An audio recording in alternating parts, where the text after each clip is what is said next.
I'm here with Michael Wernick today. Could you give yourself a little introduction? Hello, I'm Michael Wernick. I'm a busker, musician, songwriter, singer, multi-instrumentalist, music director and producer. So, how is it you get started as a musician, and what inspired you to get involved in music? um, I basically wasn't good at almost anything else.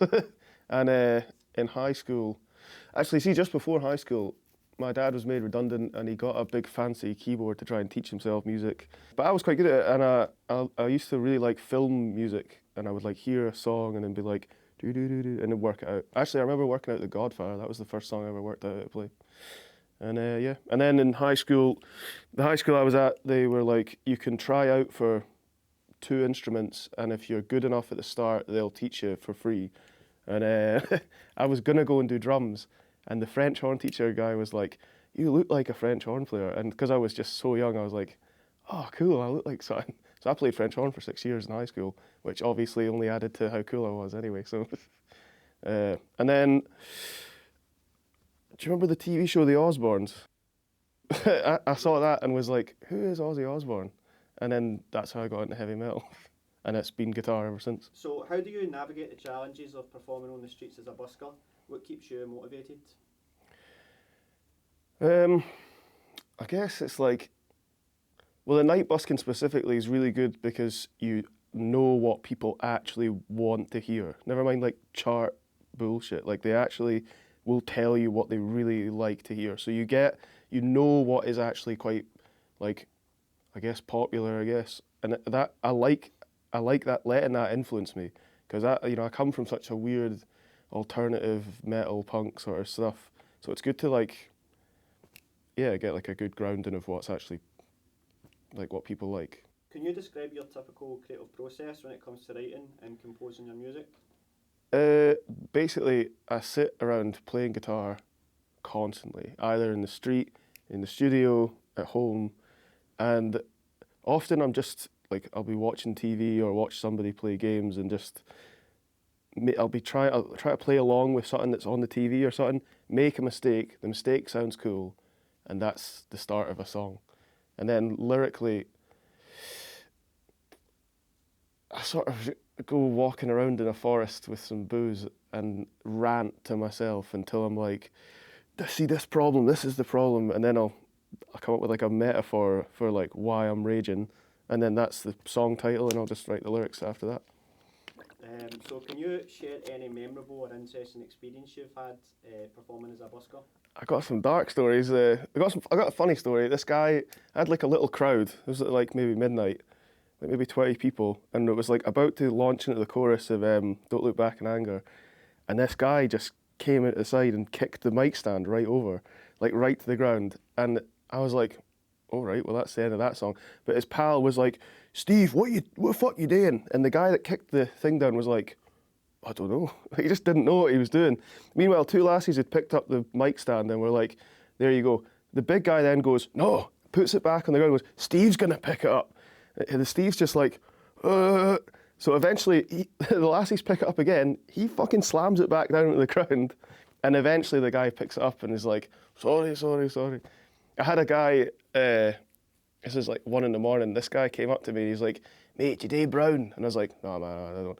But then he gets out a wee bag of heroin anyway and starts putting it on his hand, starts up, and I'm like, okay. And he stuck with me for like a full hour. And I start doing golden brown, and he goes, "Yes, mate." And he gets the bag of heroin, right, puts it the whole thing in his nose, takes all of it, and I'm like, is he gonna die now, or what the fuck is like?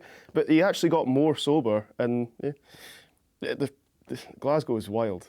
It is wild, and if you're the only one sober, you see like, I can't describe it, man. It's just insane. How is it that you connect with a street audience when performing? Is there any strategy you use to like engage with them? It's easy with busking because there's like absolutely no barrier. So like, which is sometimes bad. You get like people who are like fucked and they're just like slavering all over you, like, "Oh, I love you, man, this song's amazing." That's not great. But the fact that there's no barrier means that people just come and tell you what they want. They tell you what they like. They tell if they like what you've done. They tell you if they don't like what you've done. And it's just good feedback. constantly, which is, I think, quite helpful to grow like the skills that you want to get, Do you feel as if it's quite character building for yourself as Oh well? fuck yeah, man. Oh my god, yeah. I've seen some shit, son. But it's good. But what are some challenges or obstacles you've faced as a musician on the streets, and how have you overcome them? It's not actually, like, every time I tell people that I busk like between like 10 and 4 in the evening on the weekend in Glasgow, they're like, must be like, you must get a lot of shit. But you actually don't get that much shit, but you do get occasional bits. Like one of the first times I was doing it, there was a guy, fucking huge guy, and he asked for a shot of the guitar, gave him the shot, he was wasted, he just couldn't play. Got the guitar back off him, and then he was like, give me a shot of the guitar, and I was like, I'm not really going to do that, man. And then he basically got a bit aggressive, tried to take it off me. But then some other fucking hard guy walked past, was like, leave that boy alone. And he just did, and he left. And I was like, that's pretty good. I was robbed, like in 6 years, I was robbed 4 or 5 times. And like, that's pretty good going, considering it's like, you're there 6 hours, like, for 2 days. I think that's pretty good going. There was one guy that, this was really weird. The only guy I ever caught, this is a weird situation. This guy had like a really posh English accent, but he looked like shit. He was just covered in mud. I think he was homeless, but I'm not sure what the story was. He put his hand into the case, and I grabbed him because it was in between songs. So I grabbed the jacket and I was like, put that back. And then he goes like, this is my money. And I'm like, no, it's not.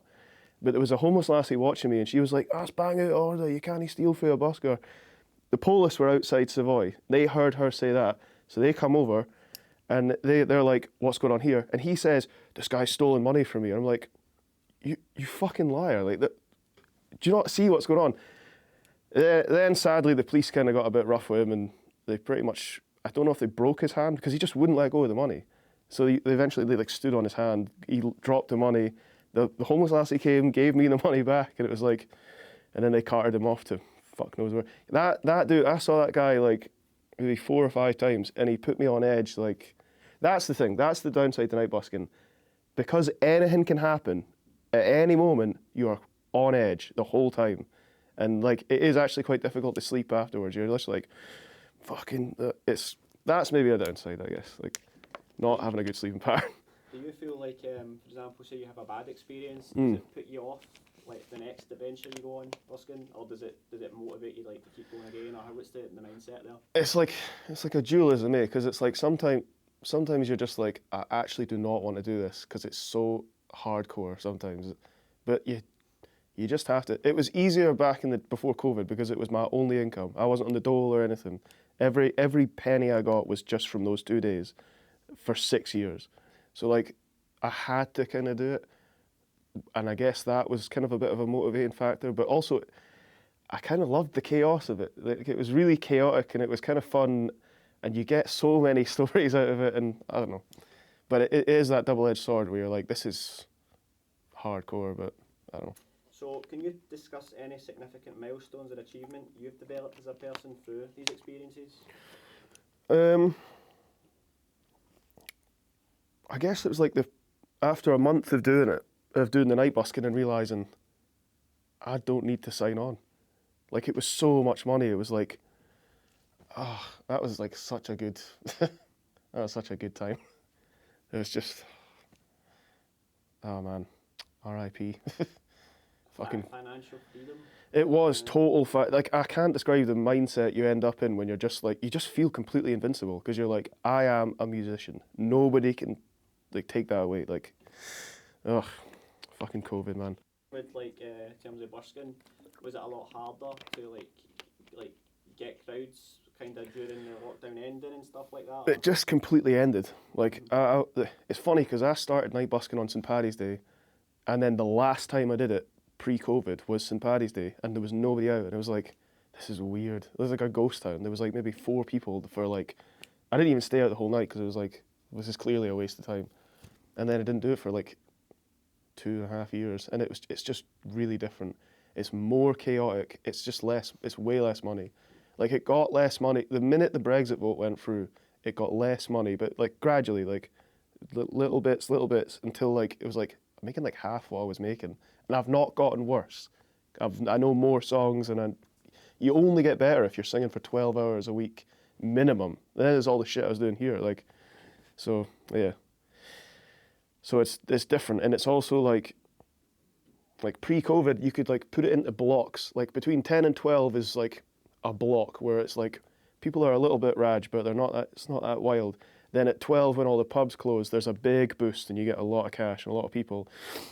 Then from maybe like 1:30 to 3, it's really quiet. And then you can do a lot of writing. You can get like the sort of lonely guys that are like, they want sad songs and shit. And then at 3 till 4, it's just fucking chaotic as fuck. Like anything can happen. People can be in, there's always a fight. Always. Never once. Maybe one time there was like a full 6 hours without a fight.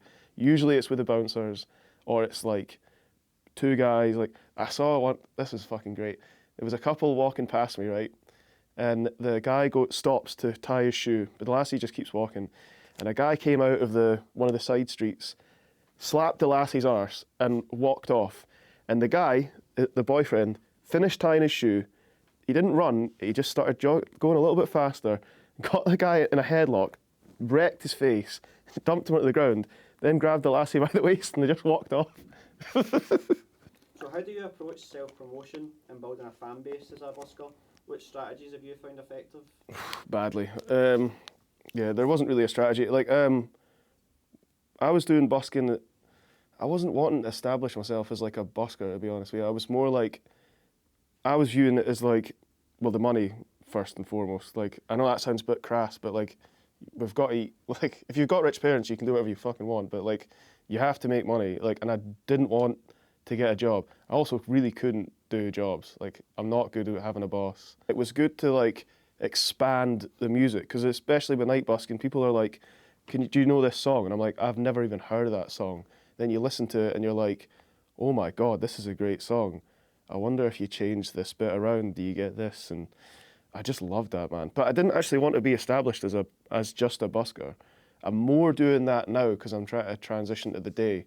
And you can, like, do you know Buskers of Glasgow? Mm-hmm. Do you know Caroline Sleeth, who's running it? If you want to know buskers, she knows every one of us. Every one of us. She, on her lunch break, just films every busker every day, with very few exceptions. And like, she's making us all quite, like, some of the videos she's taken. She did a video of me that got 100,000 views. That's more than everything I've done combined, and it made me money too. So she's helping us a lot. She's helping out the scene. She's how I've met a lot of the younger buskers who like I wouldn't have maybe met because there's a big age difference. You know what I mean? Like, it's just, she's like a centerpiece of that sort of like day busking community. The night busking's different. The night busking was really just, it did start out competitive, but then it ended up being just me, this guy Damien, who's a legend, Scott on occasion, and then this other guy whose name escaped, Rob, I think his name is, big, tall, handsome bastard. And he'd come out once every 3 months, and he's just so good, and he's so good looking as well. You're like, and he sings the same sort of shit I do, but just way better. So can you share any advice or lessons you've learned along your musical journey that might inspire other musicians? Yeah, if you're serious and you really can't focus on anything else and it's the only thing you're good at, go hardcore with it. Like save up to get driving lessons, get a van, tour as much as physically possible. Like, there's a band, Red Line, they've just moved in here.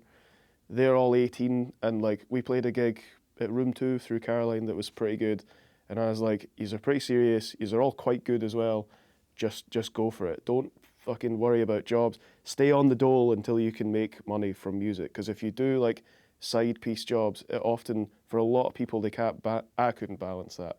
I'd be dead at the end of the day and depressed and all that shit. Like, so yeah, that'd be my advice. Tour, go for it, go far, do everything, and find people that are the same. Because I think I wasted a lot of time being in bands with people that weren't actually like that committed. Like, they wanted to do other stuff, and I just don't want to do anything else. There's so many musicians who gig, and there's such a lack of financial like opportunities for them. Exactly. They're still as passionate as ever. It's got to Yeah. be like the most passionate creative industry out there. You know, Aye. It's so difficult for people. It sucks balls, man. That's the other thing. Like, do stuff collectively. Everything that we've bought in this room, we all bought. There's like 3. Well, now there's more because of you know, just how it happens. Now there's 4 bands use this room. I'm in 3 of them, and then like I think the total amount of people is like maybe 12 people. When you've got 12 people all that dedicated, suddenly like a £400 camera isn't like a month's worth of money. It's like significantly less. That was a really smart. That was like one of the smartest things we ever did when we got this room. Just collective purchase power. Like there's a computer through there that's like £800 of parts that like my friend put together. That's like we can edit stuff on After Effects. We can do like weird lightsaber effects, all that sort of shit. We would never have been able to do that. I would never have been able to do that on my own.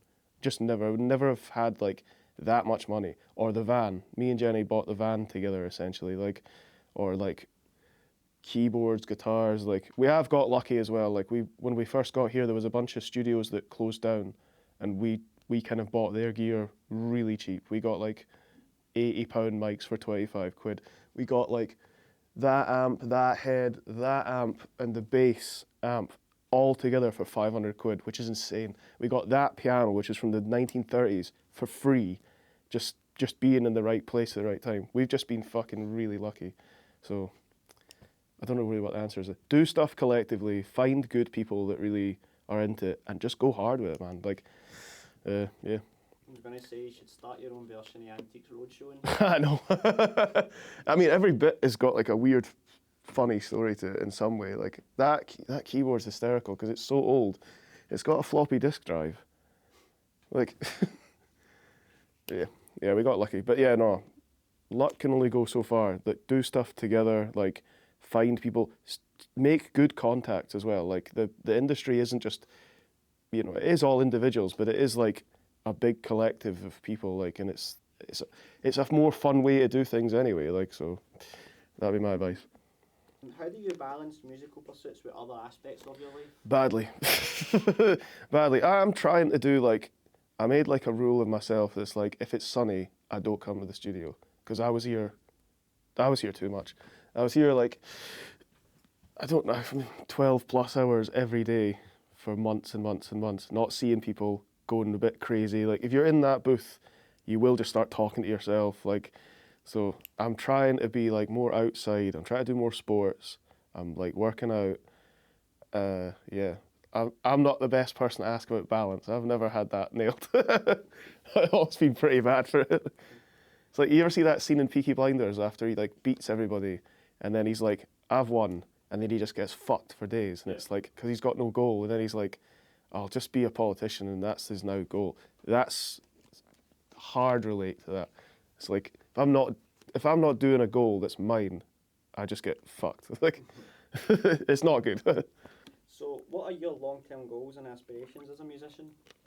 I really want to have, like, I want to have done a really good album. Like an album where every song is phenomenal. Like the Beatles albums are like. I was going to say S Club 7, probably on different wavelengths. Or like, you know what I mean? Like an album where there's like no filler. You know what I mean? Like, that's what I want to do. I want to have one of them. Whether it's like successful or not, I don't care. Like just to know, like, nailed it. You know. Do you stay connected with your fellow buskers in your community? Is there like a sense of camaraderie with everyone? Yeah, definitely in Glasgow. Definitely. Like, it's even more so now that Caroline's doing, like we all know each other. We all at least know of each other. Like some of them you're like obviously going to be closer with than others. Like David Burns, I'm like pretty tight with. Also, we're in a band together.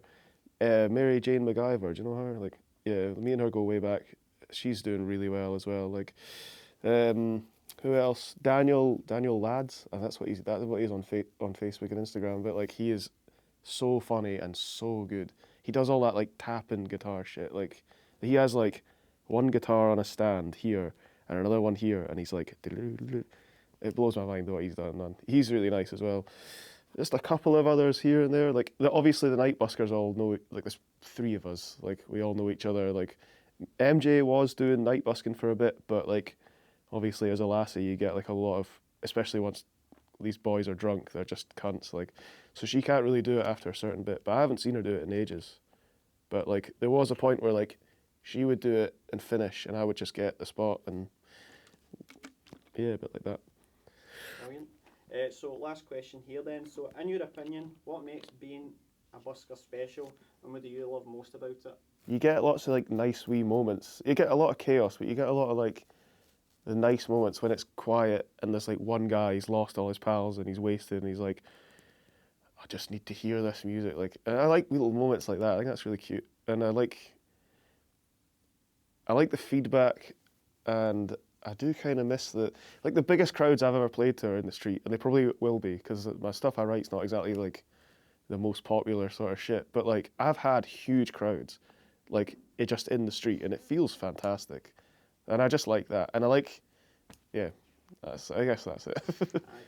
Well, that's it then. Thanks very much, Michael, for Yeah, no sitting down problem. with us and having a wee chat. Yeah. Cheers, guys. Thank you.